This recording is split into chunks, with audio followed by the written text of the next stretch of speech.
Good morning friends, I welcome you all to this video. इस video में हम NIPER Hajipur के द्वारा स्टोर कीपर के लिए जो एग्ज़ाम कंडक्ट कराया गया था उसमें जो भी क्वेश्चंस आए हैं उसको डिस्कशन करने वाले हैं। ये सारे क्वेश्चंस आपके स्टोर कीपर पोस्ट के लिए जो एम्स रायपुर, एम्स पटना और एम्स जोधपुर द्वारा एडवर्टाइज़ किया गया है वो सब में ये हेल्पफुल होंगे। इसमें total 50 questions general financial rule से आए थे, तो will be discussing first 25 in this part और जो नेक्स्ट 25 क्वेश्चंस हैं will be discussing in the next part of this video. तो स्टार्ट करते हैं। फर्स्ट क्वेश्चन जो हमारा आया था कि fixed asset should be verified at least once in. ये क्वेश्चन जनरल फाइनेंशियल रूल 213 से लिया गया है। जनरल फाइनेंशियल रूल 2013 रिलेटेड है physical verification of fixed asset से। आपको पता होगा कि जो भी गवर्नमेंट डिपार्टमेंट्स हैं जिनमें प्रोक्योरमेंट की जाती है फिक्स्ड एसेट्स की, मशीनरी की, फर्नीचर की, तो ये सबका वेरिफिकेशन हमें साल में एक बार कंडक्ट करना होता है, that is at least once in a year. और जो भी फिजिकल वेरिफिकेशन के आउटकम होते हैं, अगर कुछ कमी पाई जाती है, कुछ डिस्क्रिपेंसीज होती है, कुछ डेफिसिट होता है या कुछ सरप्लस होता है, तो वो सारे जो भी डिस्क्रिपेंसी या सरप्लस है उन्हें हमें उनके अप्रोप्रिएट फॉर्म और रजिस्टर में रिकॉर्ड किया जाता है। तो इसका करेक्ट आंसर है 1 year. We should conduct physical verification should be done at least once in year. Next question, separate account shall be kept for consumable such as office stationery, chemical maintenance, spare part in form. अब general financial rule में आपको पता है बहुत सारे forms होते हैं, तो ये जो क्वेश्चन है इसमें ऑफिस स्टेशनरी और केमिकल्स जो भी कंज्यूमेबल जितनी भी सारी चीज़ें होती हैं इनको हम जनरल फाइनेंशियल रूल के जनरल फॉर्म 23 में इनको हम रिकॉर्ड करते हैं। वैसे ही जनरल फाइनेंशियल जीएफआर जो फॉर्म 22 है इसमें हम फिक्स्ड एसेट्स को रिकॉर्ड करते हैं, फिक्स्ड एसेट्स को रिकॉर्ड करते हैं। Next question, the performance security should remain valid for a period of dash days beyond contractual obligation of the supplier including warranty obligation. इसका करेक्ट आंसर होगा 60 days. The correct answer is 60 day. ये general financial rule 172 से ये question लिया गया है, rule 172। इसमें ये लिखा हुआ है कि the performance security should remain valid for a period of 60 days beyond the date of completion of all warranty obligations. तो जो परफॉर्मेंस सिक्योरिटी डिपॉजिट होता है वो हम इसलिए लेते हैं ताकि ड्यूरिंग द वारंटी पीरियड जो भी एक सेलर का जो भी फाइनेंशियल ऑब्लिगेशंस होते हैं वो पूरे तरीके से फुलफिल करे, इसके लिए परफॉर्मेंस सिक्योरिटी डिपॉजिट हमें लिया जाता है। परफॉर्मेंस सिक्योरिटी डिपॉजिट ये नॉर्मली 3 to 10% हम लेते हैं और ये after the warranty period is expired हमें ये सेलर को रिफंड करना पड़ता है अगर उसके द्वारा सारे वारंटी ऑब्लिगेशंस प्रॉपर तरीके से फुलफिल किए गए हैं तो। Next question, increase in case of maintenance contract the amount of advance should not exceed the amount payable for dash under the contract। तो आपको पता होगा कि जनरल फाइनेंशियल रूल में हम बहुत सारे केसेस में वेंडर को एडवांस पेमेंट हम करते हैं। तो ऐसे केसेस में जहां पे मेंटेनेंस कॉन्ट्रैक्ट है तो मेंटेनेंस कॉन्ट्रैक्ट में ये पीरियड होता है 6 month. In case of maintenance contract the amount should not exceed the amount payable for 6 month under the contract. तो ये चीजें आपको याद रखनी है। Next question is proprietary article certificate is applicable in. आपको पता है कि जहां भी सिंगल टेंडर इंक्वायरी होती है, मतलब कि जैसे कि प्रोप्राइटरी बेस्ड जो भी प्रोक्योरमेंट होता है, मतलब कि उस इक्विपमेंट को या उस मशीनरी को सिर्फ पूरी दुनिया में एक और एक ही फर्म बनाती है, तो उसे हम प्रॉपर्टी आर्टिकल उस केस में हम जो फर्म है, जो सेलर है, उससे हम प्रॉपर्टी आर्टिकल सर्टिफिकेट हम लेते हैं। और ये जनरल फाइनेंशियल रूल के 166 का पार्ट है। Rule 166 deals with the single tender inquiry, that is the procurement from a single source। ठीक है, नेक्स्ट क्वेश्चन,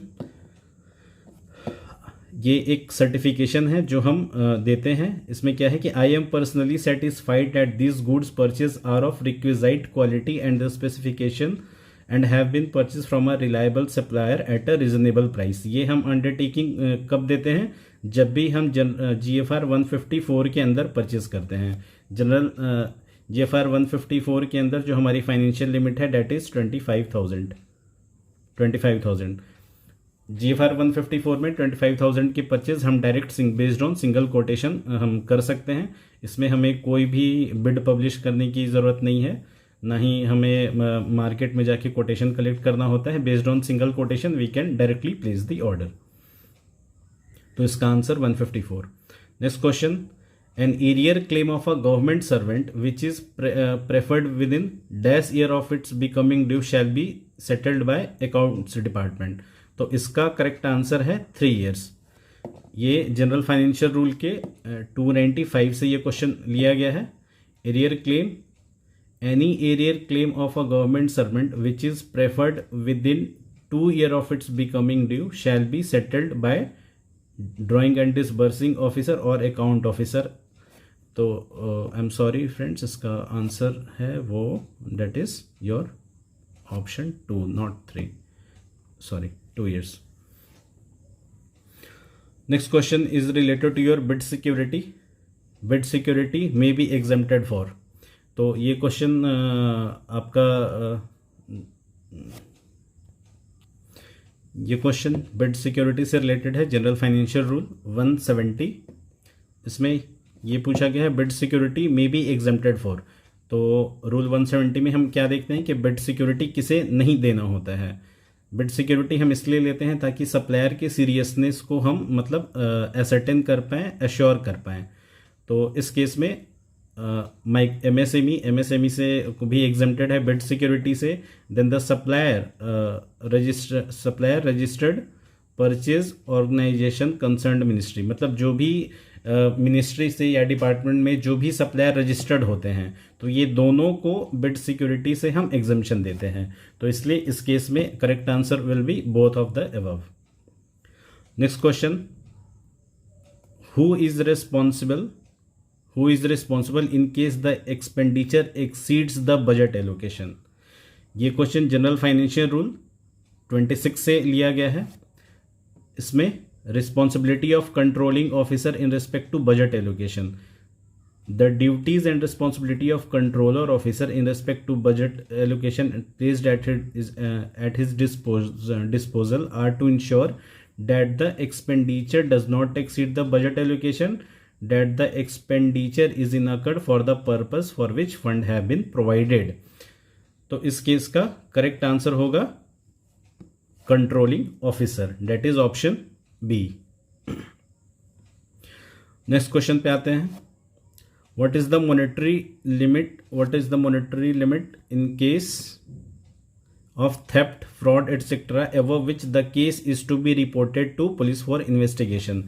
जैसा कि आपको पता है कि गवर्नमेंट डिपार्टमेंट्स में कभी भी मतलब वेरिफिकेशन, फिजिकल वेरिफिकेशन के द्वारा या इन केस ऑफ जब भी कोई चोरी हो जाती है या कोई फ्रॉड होता है, तो वैसे केसेस में जब भी जो ये थेफ्ट का अमाउंट है और उसका अगर if it is more than 50,000 rupees, तो ऐसे केसेस में हमें पुलिस को ये सारी चीज़ें रिपोर्ट करनी पड़ती है for investigation.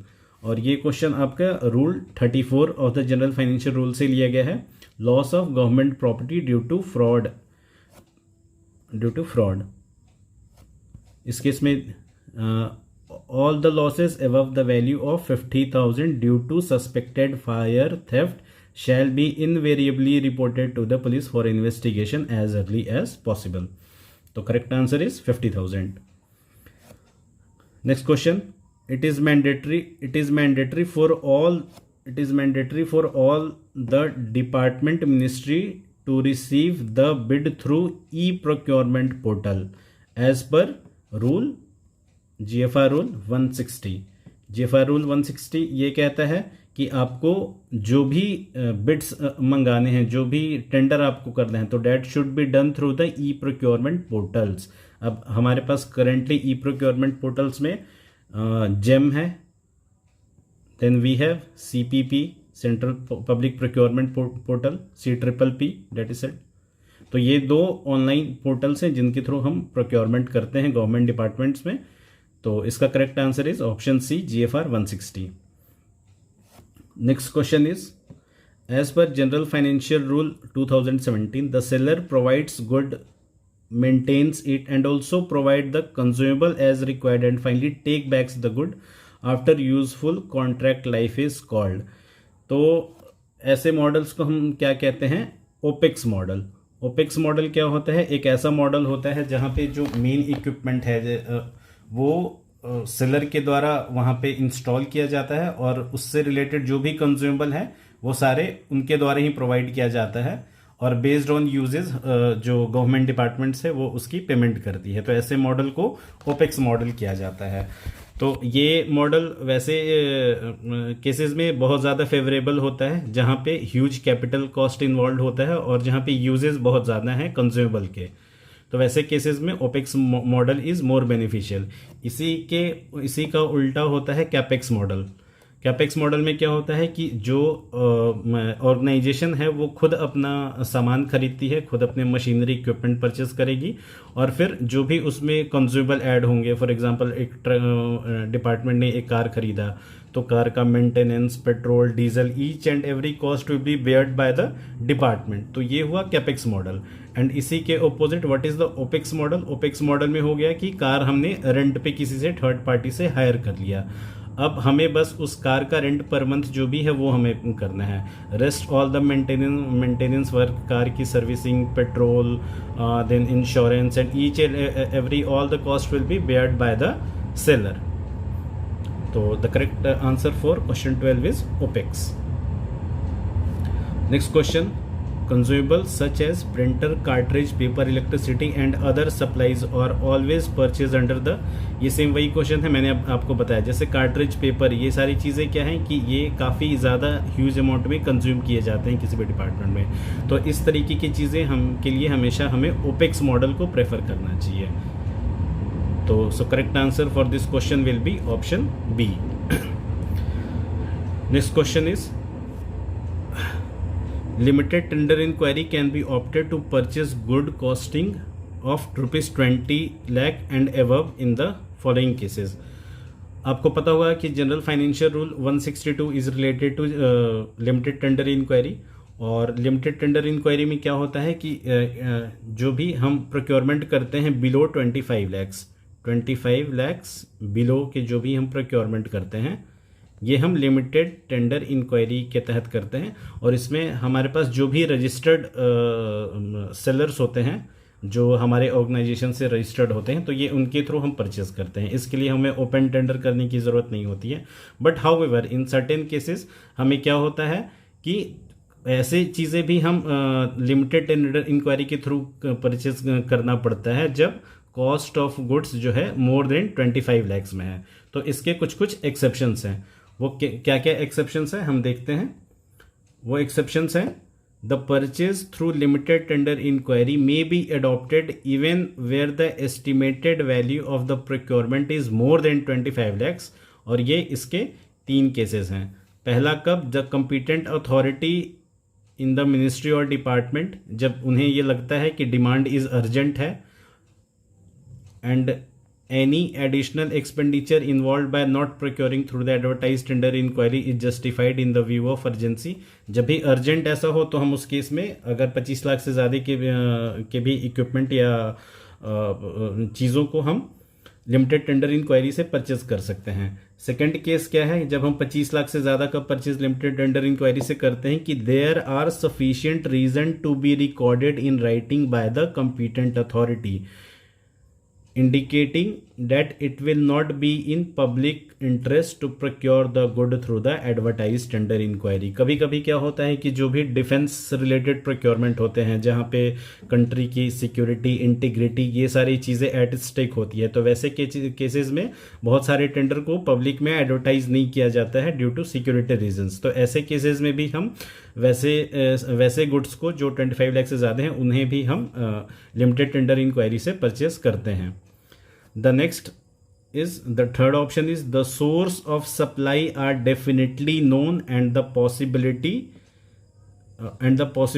Of new source is very remote. मतलब थर्ड केस ये होता है कि जब हमें पता हो कि मार्केट में जो ये लिमिटेड टेंडर इंक्वायरी के अंदर जो भी रजिस्टर सेलर्स हैं बस वही सप्लाई करेंगे। जब हमें ये चीज़ पहले से पता हो और नया कोई भी सप्लायर नहीं आएगा इस चीज़ के लिए सप्लाई करने के लिए, तो वैसे केसेस में भी हम मोर देन 25 lakhs के गुड को लिमिटेड टेंडर इंक्वायरी से परचेज कर सकते हैं। तो इसमें है कि which limited tender can be opted to purchase good and like in following circumstances. तो कौन कौन से सर्कमस्टांसेस में कर सकते हैं? अर्जेंसी के केस में कर सकते हैं। Second option, it will not be in public interest, तो ये भी हमारे ऑप्शन में करेक्ट है। वैसे the sources of supply are definitely known and the possibility of fresh source beyond those being tapped is very remote. मतलब जब हमें पता हो कि हाँ ये सोर्सेज से ही ये सामान मिलने वाले हैं और इसके अलावा और कोई दूसरा सोर्स नहीं है, तो in this case all the above options will be correct. Next question पे आते हैं। A ministry or department at its discretion can directly execute repair work estimated to cost, तो इसका करेक्ट आंसर होगा इज अप टू ₹30 lakhs। ये general financial rule 133 से ये question लिया गया है। इसमें रूल 133 ये कहता है कि अ मिनिस्ट्री और department may at its discretion assign repair work estimated to cost above ₹30 lakh। तो ये जनरल फाइनेंशियल रूल 133(2) से ये क्वेश्चन लिया गया है। Next question, the weightage of technical parameter that is non financial parameter in no case should exceed. आपको पता होगा कि बहुत सारे जो सर्विस रिलेटेड कॉन्ट्रैक्ट्स होते हैं जिसमें टेक्निकल पैरामीटर और फाइनेंशियल पैरामीटर को दोनों के बीच में ट्रेड ऑफ होता है। जब दोनों चीज़ों को हमें बैलेंस करके किसी भी बिड्स को टेक्निकली क्वालिफाई किया जाता है, तो वैसे केसेस में हमें जो टेक्निकल पैरामीटर है in no cases it should exceed more than 80%। मतलब टेक्निकल पैरामीटर का वेटेज कभी भी 80% से ज़्यादा हम नहीं ले सकते हैं। तो ये इसका करेक्ट आंसर है, in the no cases should exceed 80%। Next question is your proposal is ordinarily asked from consultants in which tender inquiry। ये जनरल फाइनेंशियल रूल 187 से ये क्वेश्चन लिया गया है। Receipt and opening of proposal should ordinarily be asked from consultant in 2 bid system with technical and financial bid sealed separately। तो ये इसका correct answer हो जाएगा option B, 2 bid system। Next question, who is responsible to project the details of material in prescribed form in case of issue of material from stock for departmental use, manufacture, sell, etc। तो ये general financial rule 209 का ये question है। In the case of issue of material from the stock for departmental use, मतलब stock से हमारे पास अगर store department है उसके पास स्टेशनरी के लिए 100 पेन्स हैं और 100 पेन्स में से वो अगर 10 पेन अगर वो ले रहा है फॉर द ऑफिस यूज़, तो इसी को ये कहते हैं। तो इस केस में जो रिस्पॉन्सिबल कौन होगा? इंडेंटिंग ऑफिसर होगा, जो भी इंडेंट रेज करता है। Next question is an accession register is maintained in form. Accession register ये आपको किस में मेंटेन करना है, किस फॉर्म में मेंटेन करना है? जनरल फाइनेंशियल GFR फॉर्म 18 में। ये देखिए, ये लिस्ट ऑफ रजिस्टर है, ये मैंने आपके लिए यहाँ पे लगा दिया है। ये आपको जो भी फॉर्म से रिलेटेड क्वेश्चंस हैं कि जनरल फाइनेंशियल रूल के किस फॉर्म में किस चीज़ की एंट्री की जाती है, किस डेटा को मेंटेन करते हैं, तो ये सारे काफ़ी इंपॉर्टेंट हो जाते हैं। इसमें से कुछ ये मोस्ट इंपॉर्टेंट क्वेश्चंस हैं। ये अक्सर कम्पिटिटिव एग्ज़ाम में, मतलब UPSC के द्वारा लिए गए स्टोर ऑफिसर के एग्ज़ाम में या और भी स्टोर ऑफिसर के एग्ज़ाम में ये क्वेश्चंस बार बार रिपीट किए जाते हैं। तो हम इसे एक बार देख लेते हैं। General financial GFR form 18 is related to accession register, ये इस क्वेश्चन का आंसर था। देन फॉर्म 19 जो है जीएफआर का, उसमें हम क्या करते हैं, notice to the borrower about the due date for repayment of loan and interest thereon. ये वो फॉर्म है जीएफआर फॉर्म 19 में हम वो लिस्ट मेंटेन करते हैं, जैसे गवर्नमेंट डिपार्टमेंट में बहुत सारे जो एम्प्लॉयज़ होते हैं वो गवर्नमेंट डिपार्टमेंट से लोन लेते हैं या कुछ एडवांस सैंक्शन कराते हैं, तो उस केस में उन्हें उनका जो इंटरेस्ट होता है या लोन का उन्हें हर मंथ में ईएमआई पे करना पड़ता है। तो ये जो बोरोवर को जो भी हम नोटिस सर्व करते हैं कि हाँ आपको इस महीने में इतना इंटरेस्ट पे करना है, तो उस चीज़ के लिए ये जीएफआर फॉर्म 19 में हम चीज़ों को मेंटेन करते हैं। Next is GFR 20 register of policy holder. आपको पता है कि गवर्नमेंट डिपार्टमेंट में बहुत सारे जो एम्प्लॉयज़ हैं वो पीएलआई जो कि पोस्टल लाइफ इंश्योरेंस होता है, इसके सब्सक्राइबर होते हैं। तो गवर्नमेंट डिपार्टमेंट में जो भी employ PLI postal life insurance के सब्सक्राइबर हैं और जिसका प्रीमियम इनके सैलरी हेड से डिडक्ट होता है, तो वैसे एम्प्लॉयज़ का जो एक हम जो रिकॉर्ड है वो मेंटेन करते हैं किसमें, जीएफआर फॉर्म 20 में। Next is GFR form 21 register of grants to be maintained by the sanctioning authority. अब जो भी सैंक्शनिंग अथॉरिटी है मिनिस्ट्री में, जैसे मतलब जो मिनिस्ट्री ऑफ फाइनेंस में या किसी भी डिपार्टमेंट के पेरेंट मिनिस्ट्री में जो फंड सैंक्शन करते हैं, तो उन्हें किस डिपार्टमेंट को उन्होंने कितना फंड सैंक्शन किया है, इन सारे चीज़ों का डिटेल हमें जीएफआर के फॉर्म 21 में मेंटेन करना होता है। Next question is GFR form 22। ये हमने देखा, ये रजिस्टर फॉर फिक्स्ड एसेट्स होता है। फिक्स्ड एसेट्स के रजिस्टर को हम, ये इससे रिलेटेड क्वेश्चन जो फर्स्ट क्वेश्चन था इस स्लाइड का वो भी यही था कि fixed asset should be maintained in which form, that is GFR form 22। Next is GFR form 23। Form 23 में हम क्या, जो भी कंज्यूमेबल्स होते हैं, जैसे कंज्यूमर में chemical, stationery, medicine, spare parts, जो भी सारी चीज़ें जो कवर्ड होंगी वो कंज्यूमेबल के अंदर, ये सारे को हम जीएफआर फॉर्म 23 में मेंटेन करते हैं। Next is GFR form 24। इसमें हम वैसी चीज़ों को मेंटेन करते हैं which is of artistic and historical value, मतलब कोई पुराना, मतलब हमारे पास धरोहर के जैसे जो भी चीज़ें हैं, या कहीं भी इवैक्यूएशन या खुदाई के टाइम अगर कुछ वैसे चीज़ें मिलती है जो कि of historical and artistic importance है, तो वैसे चीज़ों को हम मेंटेन करते हैं जीएफआर फॉर्म 24 के अंदर। Next is question number 20। ये सारे फॉर्म जो हैं ये सारे आप सारे स्टूडेंट्स अच्छे से याद कर लीजिएगा, क्योंकि स्टोर कीपर या स्टोर से रिलेटेड जो भी कॉम्पिटिटिव एग्जाम्स होते हैं, हम उन सब में एक या दो क्वेश्चन जीएफआर फॉर्म से रिलेटेड हमें देखने को मिलता ही है। तो ये सारी चीज़ें आप अच्छे से याद कर लीजिएगा, ये सारी चीज़ें आपके टिप्स पे होनी चाहिए। Next question is, suppose the estimated value of obsolete goods or unserviceable item of any department through auction is 5 lakhs. What value should be obtained as earnest money? तो हमें पता है कि जो भी हमारे डिपार्टमेंट में स्क्रैप हो जाते हैं या पुराने ऑब्सोलीट आइटम हो जाते हैं या those item which are declared as surplus, तो वैसे चीज़ों को डिस्पोज करने के लिए हमें वो ऑक्शन के थ्रू करते हैं। तो ऐसे केसेस में जो हम अर्नेस्ट मनी लेते हैं, ईएमडी जो लेते हैं, date EMD that should be 10% of the estimated value of goods.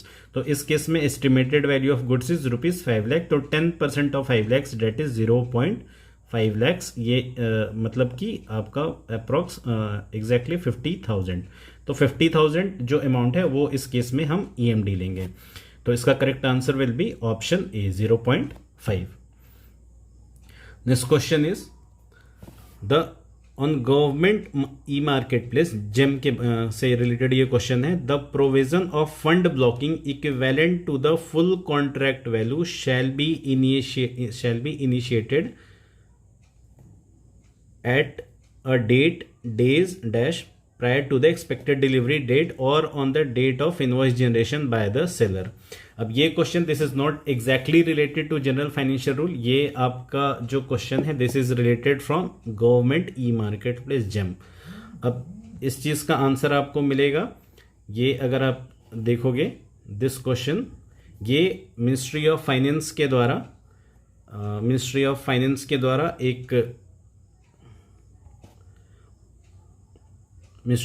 द्वारा एक ये ऑफिस मोमेरेंडम इशू किया गया था। मैं थोड़ा जूम आउट कर देता हूँ आपके लिए। इसमें ये जो सब्जेक्ट है इसका क्या है कि प्रोसीजर फॉर पेमेंट, कि पेमेंट का क्या प्रोसीजर होगा for goods and services to seller, जो जेम के थ्रू होगा। तो इस केस का ये पहला पॉइंट क्या है, the provision of fund blocking equivalent to the full contract value is applicable only for contracts with delivery period of up to 20 days। इसी में आगे है for the contract with longer delivery period fund blocking और appropriate amount shall be initiated at days 20 days prior to the expected delivery date और on the date of invoice generation by the seller in GeM. तो इस case में इसका correct answer जो होगा date will be 20 days। ऐसे cases में क्या होता है कि जब भी जेम पे हम कोई ऑर्डर प्लेस करते हैं, जेम पे से थ्रू जब भी हम कोई ऑर्डर प्लेस करते हैं तो हमें पीएफएमएस में, जो कि पब्लिक फाइनेंशियल मैनेजमेंट सिस्टम एक के थ्रू जो भी पेमेंट की जाती है, तो उसमें हम जो सेलर की जो भी उस गुड्स की एक्सपेक्टेड डिलीवरी डेट है उससे 20 days पहले हमें क्या करना होता है कि पीएफएमएस में उतने अमाउंट का फंड हमें ब्लॉक कर देना पड़ता है। सपोज फॉर एग्जांपल जेम से हम लोगों ने एक ऑर्डर प्लेस किया 10,000 रुपीज़ का, और इसकी जो एक्सपेक्टेड डिलीवरी डेट है ईओडी ये सपोज फॉर एग्जांपल 1 जनवरी है। तो ऐसे केसेस में हमें पीएफएमएस में फंड जो हैं वो कब ब्लॉक करने होंगे, हमें 20 days प्रायर पहले ब्लॉक करने होंगे। मतलब कि हमें 10th दिसंबर पिछले साल का जो भी है 10th दिसंबर, इस डेट को हमें पीएफएमएस में 10,000 रुपीज़ ब्लॉक करने होंगे, क्योंकि जैसे ही जेम पे हम एक ऑर्डर प्लेस करते हैं we enter into a liability कि हमें इस सप्लायर को, इस वेंडर को हमें इतने रुपए पे करने हैं। तो ये सारी चीज़ें की जाती है कि for the proper utilisation of budget और जो भी फंड्स है उसके लिए किया जाता है। तो next question is, as a part of inventory management, the following form should be used to maintain the account of fixed assets such as plant, machinery, equipment, furniture। ये सेम क्वेश्चन है जो इस स्लाइड का क्वेश्चन नंबर 1 था, that is your GFR form 22। आपने देखा कि फिर से यहाँ पे फॉर्म से रिलेटेड क्वेश्चन रिपीट हुए। तो फॉर्म से रिलेटेड जितने भी क्वेश्चंस हैं वो सारे बहुत इंपॉर्टेंट हो जाते हैं। जीएफआर में टोटल 26 फॉर्म है, 1 to 26।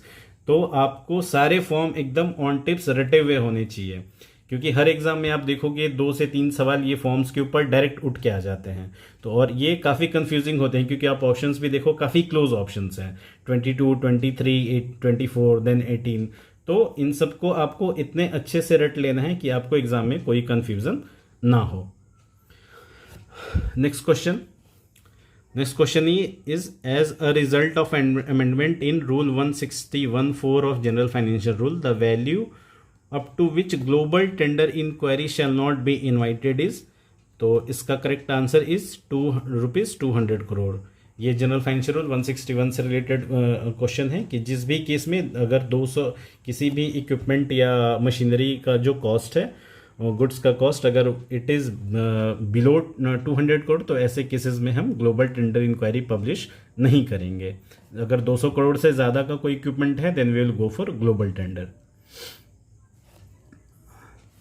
Next question is, the provision for preparation, formulation and submission of budget to the parliament are contained in, इसका करेक्ट आंसर जो होगा आपके लिए 112 to 116। इंडियन कॉन्स्टिट्यूशन से रिलेटेड ये क्वेश्चन है, बट ये आपके जीएफआर का भी पार्ट है, दोनों में ये चीज़ें आती हैं। आर्टिकल 122 ऑफ द कॉन्स्टिट्यूशन ये बोलता है कि जो भारत का वित्त मंत्री है, the finance minister of India shall present the budget before the both houses of the parliament. तो ये साल में बजट पेश किया जाता है, और बजट कैसे बना जाता है, जो भी उसके प्रोविजंस है, that is contained in the article 112 to article 116 of the Constitution. Next and last question of this video. of all the item of textile required by the central government department, it shall be mandatory to make procurement of at least -% from amongst the item of handloom origin for exclusive purchase from khadi village industry commission. तो इस question का ये question आपके general financial rule से नहीं है, ये question आपको जो लिया गया है that is from the manual of procurement. तो इस केस में इसका करेक्ट आंसर हो जाएगा इज 22। आप ये पढ़ सकते हैं कि जो central government has reserved all the item of handspun and hand woven textile for exclusive purchase from KVIC, जो कि khadi and village industry commission है। और इस केस में इसका करेक्ट आंसर इज 20%। तो 20% ऑफ द आइटम आपको मैंडेटरी, जो भी हैंडलूम्स के आइटम है, फैब्रिक है, तो वो हमें KVIC से मैंडेटरी परचेज करना होता है। तो ऑल दीज ये सारे गाइडलाइंस जो हैं वो सरकार के द्वारा इशू किए जाते हैं just to promote the village industry, cottage industries, और भारत को आत्मनिर्भर और मेक इन इंडिया को प्रमोट करने के लिए बनाया जाता है। तो this is all for today. इस वीडियो में हमने 1 to 25 क्वेश्चंस अभी तक देखे हैं। In the next part of this video we will be covering rest of the 25 questions, और आई होप ये सारे क्वेश्चंस आपको समझ में आ गए होंगे। और अगर जिन किसी को भी इस वीडियो का PDF चाहिए होगा तो वो मुझे कमेंट बॉक्स में कमेंट कर सकते हैं, उनको ये PDF भेज दी जाएगी। और आई होप आपका प्रिपरेशन भी काफ़ी अच्छा चल रहा होगा स्टोर कीपर का, जो कि एम्स रायपुर, पटना और जोधपुर के द्वारा 2-3 महीनों में जो कंडक्ट कराना है।